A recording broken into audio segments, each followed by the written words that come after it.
Sa mga bago sa YouTube channel ko, huwag kalimutang mag-subscribe, like and share para naman mapakinggan ng iba ang nobelang ito.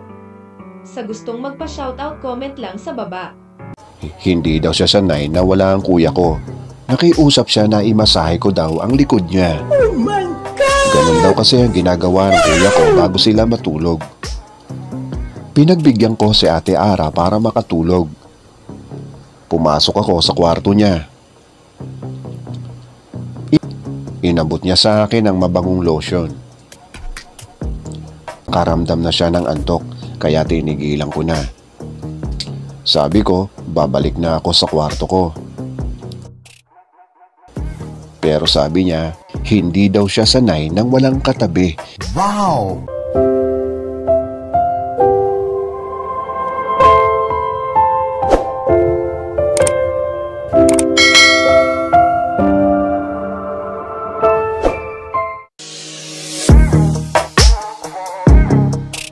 Ako po si Mario, taga Bulacan. Sa kasalukuyan, dito ako nakatira sa aking kuya sa Makati. Kuya Roms, nag-aaral ako ng college. Si kuya naman ay may trabaho sa bangko. May ka-live-in partner si kuya. Ate Ara na lang ang itawag ko sa kanya. Chubby pero maganda si Ate Ara. Bagong sama lang sila ni kuya at wala pa silang anak. Pareho lang sila ng edad ni kuya na 24 years old. Kaka-resign lang ni Ate Ara sa dati niyang trabaho, kaya sa bahay lang si ate. Ako naman, dahil sa pandemic, online class ako, kaya pareho kami ni Ate Ara na naiiwan sa bahay. May problema lang kay Ate Ara. Naliligo siya kapag wala na si kuya sa bahay. Wow! At madalas, may nakakalimutan siya dalhin sa banyo. Isang beses, nakalimutan niya dalhin ang tuwalya niya at ipinaabot niya ito sa akin. Isang araw, nakalimutan niya uli dalhin ang shampoo niya at ipinaabot niya ito sa akin. Sumunod na araw, nakalimutan niya uli dalhin ang sabon niya. Nang iabot ko ito sa kanya, bigla ko hinila ni Ate Ara maligo.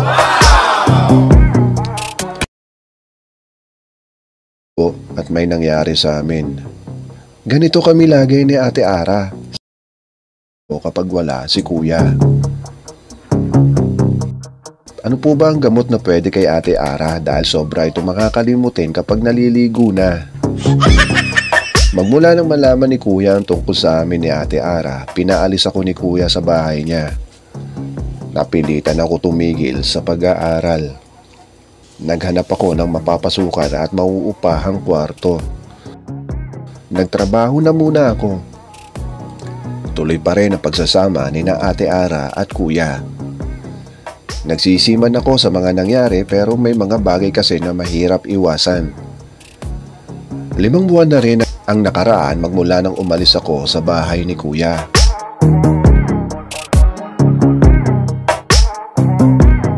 Hanggang tumawag sa akin si kuya.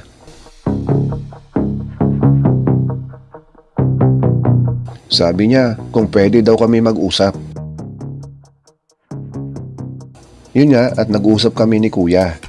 Humingi ako uli ng pasensya sa kanya sa nagawa ko kay Ate Ara. Humingi rin siya ng pasensya sa pagpapalayas niya sa akin. Tuwang-tuwa naman ako dahil nagkaayos na rin kami.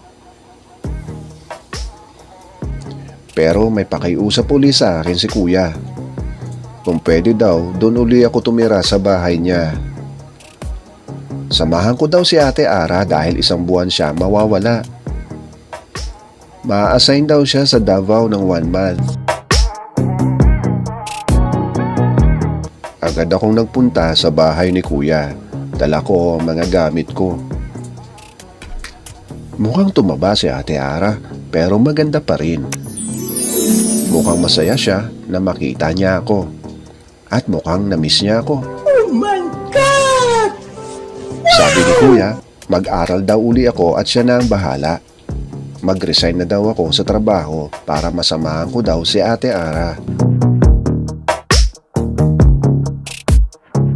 Kinabukasan, umalis na si kuya papunta ng Davao. Pinakiramdaman ko muna siya. Kinabahan ako na pumasok siya sa bathroom para maligo. Mukhang wala na siyang nakalimutan dalhin sa bathroom. Dahil hindi na niya ako tinawag.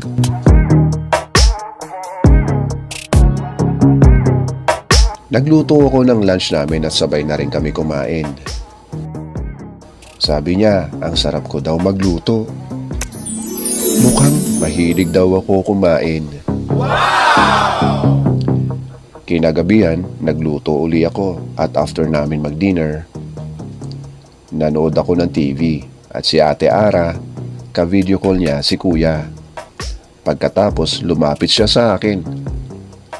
Sabi niya, gusto daw niya kumanta.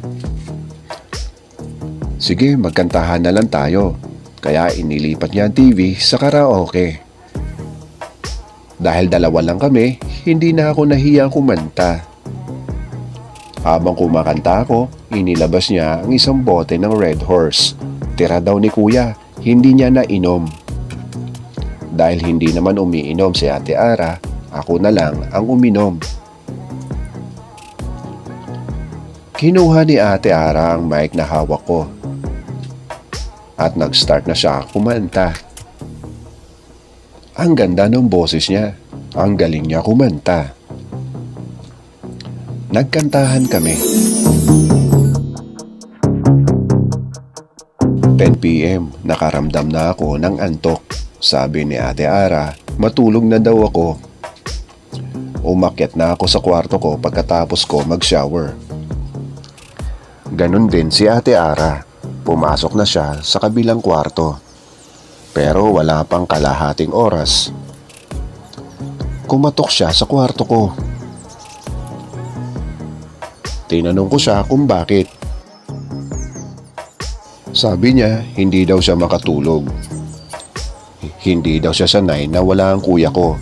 Nakiusap siya na imasahe ko daw ang likod niya. Oh my God! Ganun daw kasi ang ginagawa ng kuya ko bago sila matulog. Pinagbigyan ko si Ate Ara para makatulog. Pumasok ako sa kwarto niya. Inabot niya sa akin ang mabangong lotion.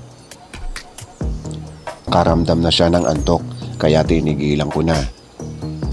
Sabi ko, babalik na ako sa kwarto ko. Pero sabi niya, hindi daw siya sanay nang walang katabi. Wow! Kaya tinabihan ko na si Ate Ara, pero hindi ako makatulog dahil malikot siya. Tinanong ko siya kung bakit ang likot niya. Sabi niya, hindi daw siya makatulog kapag walang ginagawa. Bago daw kasi sila matulog ng kuya ko, may ginagawa sila. May ginawa siya sa akin, may ginawa ako sa kanya. May ginawa kaming dalawa. Pareho kaming napagod, sabay na rin kami natulog. Hindi na ako nakabalik sa kwarto ko. Nagising ako ng maaga habang si Ate Ara tulog pa. Oh my God! Inihanda ko na rin ang almusal niya. Umalis na muna ako at nagpunta sa eskwelahan para mag-enroll. Tanghali na ako nakabalik sa bahay. Inihintay na ako ni Ate Ara, sabay na daw kami kumain ng tanghalian. Sabay na nga kaming kumain ng tanghalian. Habang kumakain kami, sabi niya sa akin, salamat daw sa ginawa ko kagabi. Nakatulog daw siya ng maayos. Dagdag pa niya, ulitin daw namin mamayang gabi. Oh my God! Kaya magpahinga na raw ako dahil mukhang matatagalan daw siya bago makatulog. Kaya maaga ko tinapos ang mga gawain ko at nagpahinga na ako. Kinagabihan, ganun nga nangyari. Wow! Hindi agad siya nakatulog kaya marami kaming ginawa. Wow! Gabi-gabi kaming may ginagawa ni Ate Ara. Nang mag 1 month na, napansin ko na lumalaki na ang tiyan ni Ate Ara. Ang problema ngayon, Pauwi na si kuya.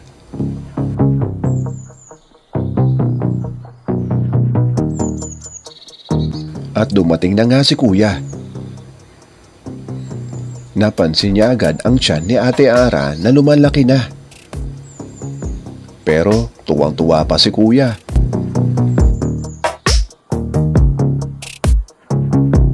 Yun pala sabi niya, 1 week pregnant na si Ate Ara bago siya umalis. Isa ring dahilan yun kaya niya ako pinauwi sa bahay niya para mabantayan ko siya.